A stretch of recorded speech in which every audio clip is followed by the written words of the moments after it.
আমরা বলবো আমাদের কোরআনে তোমাদের নবীর কথা আল্লাহ আমাদেরকে জানিয়েছেন, দিন রাত এক করে তোমাদের কাছে তিনি দাওয়াত পৌঁছেছেন। তোমরা কানের মধ্যে হাত দিয়ে রাখতা, চেহারাটা কাপড় দিয়ে ঢেকে রাখতা, আল্লাহর নবী নূহকে পিটিয়ে ছালা দিয়ে পেঁচিয়ে তোমরা পাহাড়ে তুলে রেখে আসতা। সব আমরা জানি।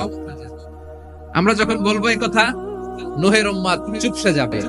তখন আমরা সত্য বলেছি কিনা এটা আল্লাহ তাআলা জানতে চাইবে বিশ্বনবীর কাছে। তখন বিশ্বনবী আমাদের পক্ষে সাক্ষী দিবেন। আওয়াজ করে বলেন আল্লাহু আকবার। এজন্য আল্লাহ বলেন, নবী আপনি হচ্ছেন সাক্ষ্যদাতা, সব নবীদের উপর আপনি হবেন সাক্ষী, আবার আপনার উম্মতের সাক্ষীর উপর আপনি হবেন সাক্ষী। তার মানে নবী গো, কিয়ামতের কঠিন ময়দানে আপনি হবেন রাজ সাক্ষী। রাজ সাক্ষী, সব সাক্ষীর বড় সাক্ষী। এজন্য বিশ্বনবীকে আল্লাহ তাআলা প্রথম যে বৈশিষ্ট্যটা দিয়েছেন সেটা হচ্ছেন শাহিদ। তিনি সাক্ষ্যদাতা, witness for all messenger of God and for all of us. সুবহানাল্লাহ পড়েন। তাহলে আল্লাহ তাআলা বিশ্বনবীর 5টি বৈশিষ্ট্যের কথা বলেছেন। একটি বৈশিষ্ট্যের ব্যাপারে আমরা জানলাম, তিনি হচ্ছেন শাহিদ, সাক্ষ্যদাতা, সবার উপরে সাক্ষ্যদাতা। 2 নম্বর বৈশিষ্ট্য হচ্ছে মুবাশশিরা, তিনি সুসংবাদদাতা। সিলেটবাসী আওয়াজ করে আমার সাথে বলো, মুবাশশিরা মানে সুসংবাদদাতা। তিনি আল্লাহর রহমতের সুসংবাদ দেন, তিনি জান্নাতের সুসংবাদ দেন। এই উম্মতের মধ্য থেকে যারা গাফেল, যারা অবাধ্য, যারা সীমালঙ্ঘনকারী, তাদেরকে বিশ্বনবী আল্লাহর রহমতের সুসংবাদ দেন। তিনি বুঝান আল্লাহর দরবার 24/7, 24 ঘন্টা খোলা। আপনি যত বড় পাপী হন, আপনি যতই অন্যায় করেন না কেন, আল্লাহর রহমতের দরিয়া, আল্লাহর রহমতের দরজা আপনার জন্য খোলা আছে না নেই? জায়নামাজটা বিছিয়ে দেন, চোখের পানি ছেড়ে দেন, 2 রাকাত নামাজ পড়ে সেজদায় লুটিয়ে পড়ে কাঁদেন। যত গুনাহ আপনার হোক না কেন, আপনার গুনাহ মাফ করে কবুল করে নেবে কে? যারা প্র্যাকটিসিং, যারা ঈমানদার, তাদেরকে বিশ্বনবী জান্নাতের সুসংবাদ দেন। আওয়াজ করে পড়েন সুবহানাল্লাহ। এজন্য রব্বুল আলামিন বিশ্বনবীর পরিচয় অন্য আয়াতে এভাবে তুলে ধরেন, ওয়ামা আরসালনাকা ইল্লা কাফাতান লিন-নাসি বাশীরাও ওয়া নাযীরা। নবী হে, আমি গোটা জগৎবাসীর জন্য আপনাকে সুসংবাদদাতা এবং সতর্ককারী করে জমিনে প্রেরণ করেছি। মুবাশশিরাম বিল জান্নাহ, তিনি জান্নাতের সুসংবাদ দেন, তিনি আশা জাগান। নবীর কথা শুনলে মানুষ বুকে আশা ফিরে পায়। আমার নবী কাউকে হতাশ করেন না। হতাশা বিশ্বনবীর ডিকশনারিতে নাই। তিনি মানুষকে আশাবাদী করে তোলেন।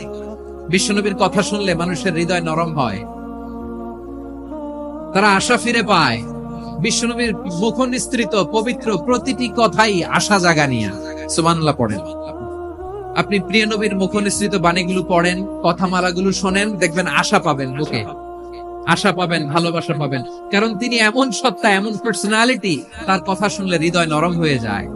মনে হয় হৃদয় খুলে তারে দিয়ে দেই, সব কথা যেন তারে বলা যায়। আওয়াজ করে বলেন ঠিক কিনা?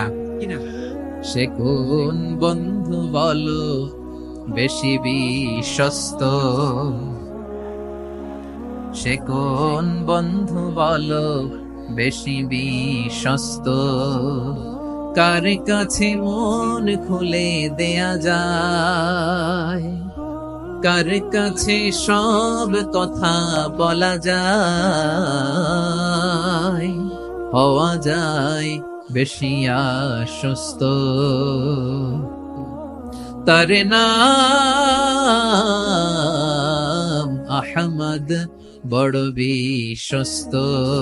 সে কোন বন্ধু বলো বেশি বিশ্বস্ত, কার কাছে মন খুলে দেয়া যায়, কার কাছে সব কথা বলা যায়, হওয়া যায় বেশি আশ্বস্ত। তার নাম আহমদ, বেশি বিশ্বস্ত। যে জন কখনো ব্যথা দিতে জানে না, যে জনকে বলি মুছে দেহি বেদনা, যে জন কখনো ব্যথা দিতে জানে না, যে জনকে বলি মুছে দেহি বেদনা, হৃদয়ের হাহাকার কবুল করে নিতে আর কারে বুক এত প্রশস্ত, তার নাম আহমদ বেশি বিশ্বস্ত। প্রিয় ভাইরা, বিশ্বনবী তিনি মানুষের হৃদয়ে আশা জাগান। আমরা মানুষকে ভয় দেখাই, আমরা ইসলামকে এমন কঠিন ভাবে উপস্থাপন করি, মানুষ ভয় পেয়ে যায়। বিশ্বনবী মানুষকে ভয় দেখাতেন না, তিনি আশা দিতেন, ভরসা দিতেন। كان رسول الله صلى الله عليه وسلم إذا بعث أحدا من أصحابه في أمره كان يقول بشروا ولا تنفروا يسروا ولا تعسروا। কাউকে কোনো দায়িত্ব দিয়ে পাঠালে সাহাবাদেরকে তিনি বলে দিতেন প্রত্যেককে যে বাশিরু ওয়ালা তুনাফিরু, মানুষকে সুসংবাদ দিও, দিন থেকে ভাগিও না।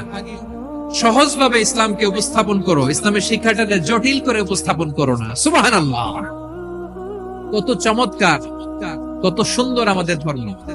তিনি বলেছেন সহজ করো, কঠিন করো না, সুসংবাদ দাও, মানুষকে দিন থেকে ভাগিও না। সুবহানাল্লাহ বলেন। তাহলে বিশ্বনবী মানুষকে জান্নাতের সুসংবাদ দিয়েছেন। He was the bearer of glad tidings, জান্নাতের সুসংবাদদাতা। তিনি এমন ভাবে জান্নাতের নাজ নেয়ামতের চিত্রায়িত করেছেন, উপস্থাপন করেছেন, সাহাবাদেরকে তিনি জান্নাতের পাগল বানিয়ে ছেড়েছেন। পড়েন সুবহানাল্লাহ। আমরা তো টাকার পাগল, ক্ষমতার পাগল, দাপটের পাগল। বিশ্বনবীর সাহাবারা ছিলেন আল্লাহর জান্নাতের পাগল। কিসের পাগল? আমরাও আল্লাহর জান্নাতের পাগল হতে চাই কি চাই না? বিশ্বনবী সাহাবাদেরকে জান্নাতের পাগল বানিয়েছেন।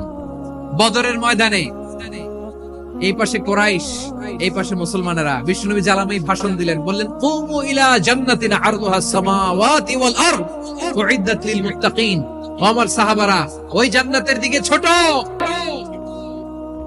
যে জান্নাত আকাশ জমিন বিস্তৃত। তোমরা দেখতে পাচ্ছ এটা বদরের ময়দান না, এটা আল্লাহর জান্নাত। আওয়াজ করে পড়েন আল্লাহু আকবার। বিশ্বনবী বললেন ছোট ওই জান্নাতের দিকে, যে জান্নাতের বিস্তৃতি আকাশ জমিন বিস্তৃত। বিশ্বনবীর এই কথা শোনার পরে এক আনসারী সাহাবী সাইয়েদনা উমাইর ইবনুল হুমাম রাদিয়াল্লাহু তাআলা আনহু খেজুর খাচ্ছিলেন। তিনি বিশ্বনবীর দিকে তাকিয়ে কথা শুনছেন আর খেজুর খাচ্ছেন। যখন বিশ্বনবী বললেন জান্নাতের দিকে ছোট, যে জান্নাত আকাশ জমিন বিস্তৃত, বিশ্বনবীর কথা শোনা মাত্র সাইয়েদনা উমাইর ইবনুল হুমাম বললেন বাহ বাহ। কি বললেন? বাহ বাহ মানে চমৎকার, মাশাআল্লাহ চমৎকার। আমরা ইদানিং কালে চমৎকার কিছু দেখলে ইংরেজিতে বলে ফেলি না ওয়াও ওয়াও, বাহ বাহ, মাশাআল্লাহ। বিশ্বনবী বললেন মা ইয়াহমিলুকা আলা কওলিকা বাহ বাহ ইয়া উমাইর। ও উমাইর, আমার এই কথা শুনে তুমি কেন বললা বাহ বাহ, চমৎকার চমৎকার কেন বললা? সাইয়েদনা উমাইর ইবনে হুমাম রাদিয়াল্লাহু তাআলা আনহু বললেন ইয়া রাসূলুল্লাহ,